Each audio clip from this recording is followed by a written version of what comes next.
Muy bien, se ha sumado a nuestra mesa el padre José Conrado, que sobrevive en Cuba. Así que, ¿cómo está, padre? Qué honor tenerlo acá. Orlando me dijo, si está el padre, quiero quedarme. Para mí es un honor compartir con usted este escenario. Usted es un ejemplo de pastor y un ejemplo de hombre de fe, de nuestra fe. Gracias. A ver, primero, ¿cómo está Cuba? ¿Cómo está su parroquia? Sé que hubo un incidente. Sí. Bueno, las cosas están cada vez peor. Esa es la realidad. El problema de los apagones, pero ahora también el problema del agua, el problema de la comida, el problema de la medicina, el problema del transporte, el problema de una vida que no hay quien pueda con ella, porque todo es tan caro, y precisamente tú hacías alusión al problema, ¿no? Es que en días pasados me robaron un dinero que había recogido precisamente aquí. La gente, yo nunca pido dinero, pero la gente es muy generosa, los cubanos de acá. Y después de las misas que celebré en el último viaje, pues me habían regalado, bueno, fueron muy generosos realmente. Y yo ¿Te lleva dinero para ayudar? Sí, el dinero estaba destinado, bueno, me lo dieron para allá.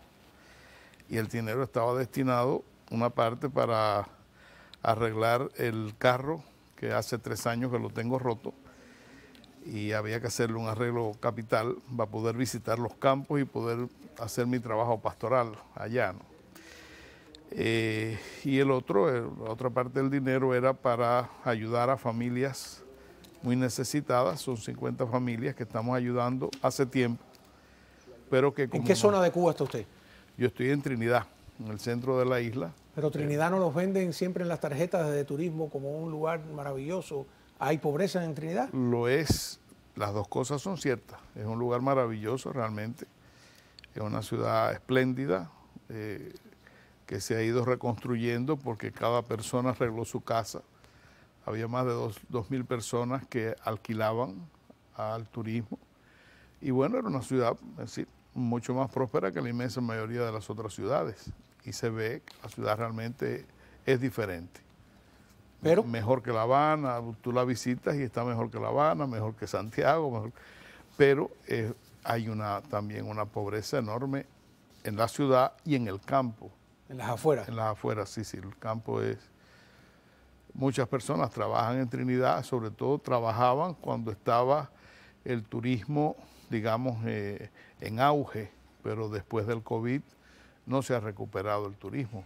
Es decir, hay turismo, pero turismo internacional, por supuesto, pero es poco. Entonces, bueno, ese dinero era para, pensábamos, dar el doble de lo que dábamos antes a estas familias mensualmente para que pudieran sobrevivir. Pero yo he notado que el régimen sí se empeña en monopolizar la caridad. Ellos, la caridad fuera del Estado no les ha gustado o han cambiado. No les ha gustado, pero yo creo que no les ha quedado más remedio que consentir, porque fíjate que ellos no están cobrando en la aduana la comida y la medicina que tú llevas. ¿Pero el dinero? No el dinero, tú lo puedes entrar. Es decir, si no es una gran cantidad de dinero, yo nunca llevo grandes cantidades de dinero, pero bueno, era una cantidad para nosotros importante. ¿Y las autoridades investigaron el robo? Sí, sí, y se portaron muy bien, eso tengo que decirlo. Por lo menos fueron muy atentos, fueron allí a la iglesia, en fin. Yo al principio no lo había denunciado porque no tenía certeza de quién había sido, ¿no? Ya después tuve sospechas que se fueron fundando cada vez más, no eran infundadas, por la actuación de la persona que ¿Hay algún eventualmente... No, hasta ahora no, que yo sepa. Yo salí de allá hace 4 días. Pero bueno, yo creo que había suficientes evidencias como para ya decir quién había sido la persona, ¿no? Tenemos algunas imágenes, no sé si producción me ayuda a determinarlo. que usted está... A ver, vamos a escuchar. Hemos estado dando que ha pasado, sucedió un hecho muy triste aquí en la parroquia. Se robaron el dinero que yo había traído en el último viaje y que era un dinero que me lo dieron los pobres de allá. En el Centro Internacional de los Talleres de Oración, al lado mío, era un honor. Está cortada la imagen, me parece, ¿no? Un gesto de tanto cariño y de tanta solidaridad que me conmovió, me conmueve recordarlo. Pero dije, no. Yo entregué mi vida como sacerdote cuando tenía 11 años, un jueves santo, el día de la Eucaristía, junto con el Corpus Christi que hoy celebramos. Entregué mi vida para servir a este pueblo, para estar en este pueblo en los momentos difíciles, en los momentos duros y compartir mi vida, mi tiempo, mi fuerza hasta la muerte, y espero que así sea. Cuando me dejaron sin trabajo en mi diócesis, el arzobispo, que había sido siempre muy amigo mío, en fin, son cosas tristes de la iglesia. Felipe siempre me decía, mi hijo Felipe de España, viejo, los que te van a crucificar son los tuyos, no son los comunistas. Y también nuestros avenidos por la iglesia. Entonces yo en esos días fui a la canonización del Papa Juan Pablo II y fui por Cracovia, donde me habían dado el premio Guerrero por la defensa de los derechos humanos en Cuba. Mi anfitrión había sido el cardenal arzobispo de Cracovia, el secretario de toda la vida hasta que murió del Papa Juan Pablo II. A ver, bueno, yo oí eso completo y usted ahí en esas misas se refiere a los comunistas como comunistas, a los opresores como opresores, a los delincuentes como delincuentes. ¿Ya ha pagado otras veces un precio por eso, padre? Sí, pero yo siento que es mi obligación decir la verdad. Decía Pérez Cerantes que la obra del demonio era la confusión y la mentira. Y la confusión es cuando uno no sabe lo que es bueno o lo que es malo. Y la mentira es cuando uno, en lugar de decir lo que es, dice lo que inventan los seres humanos para tapar sus propios pecados. Y yo creo que uno tiene que decir la verdad, tiene que tratar de vivir en la verdad, porque de otra manera no vale la pena vivir. Yo al final de la misa hice una procesión con el Santísimo Sacramento y pedí en primer lugar por los jóvenes, después por las autoridades. Terminé esa parte de la procesión saliendo de la iglesia y bendije al poder popular que estaba enfrente. Y claro, con el tema de la homilía, que fue la explicación a la comunidad de lo que había pasado en esos días, dije, el problema del dinero no está en tenerlo, sino en no compartirlo. Como dijo Juan Pablo II cuando vino la primera vez aquí a Estados Unidos. El problema no está en tener dinero, el problema está en no compartir el dinero que uno tiene. Pero con el poder pasa lo mismo.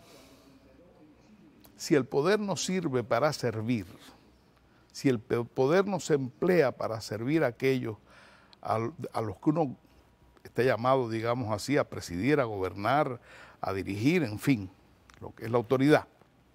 No soy anarquista, no estoy en contra de la autoridad, estoy en contra de la autoridad mal empleada. Entonces dije, bueno, si realmente ya ustedes no tienen la posibilidad de resolver los problemas de este pueblo, váyanse. Y que es la parte que me faltó ahí. Yo estaba buscando, yo estaba esperando ese momento que usted dice, váyanse. Sí. Padre, cuando usted está hablando ahí,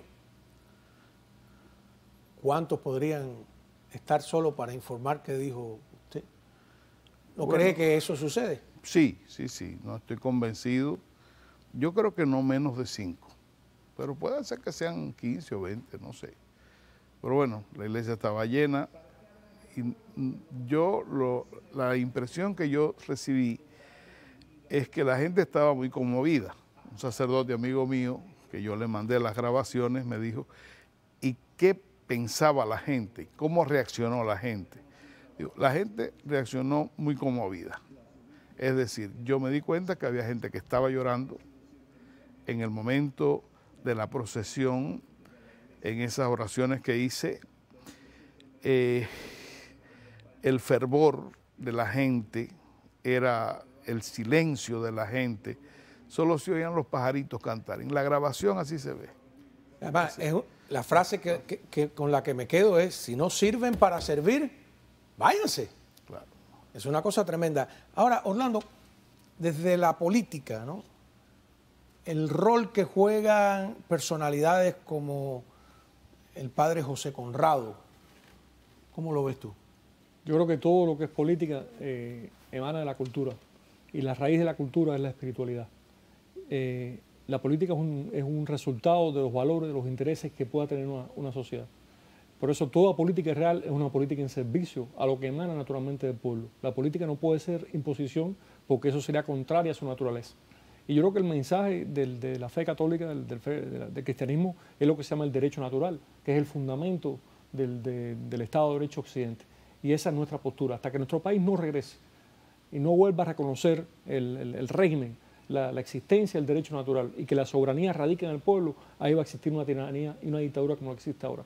Solamente es cambiando toda la orientación de ese régimen que el pueblo de Cuba puede tener un futuro de libertad. ¿Cuál es esa orientación? Tiene que dejar de centrarse en un hombre y un partido, y tiene que centrarse en un pueblo con sus derechos, su historia, su cultura y su afán de Dios.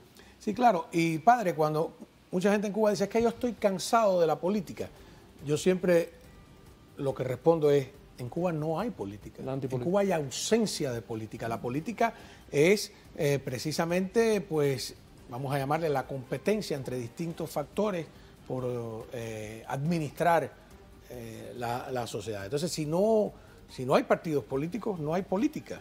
Si no hay competencia, como se lo dijo la viuda de Salvador Allende, fue la que le dijo, ¿por qué no realiza elecciones competitivas?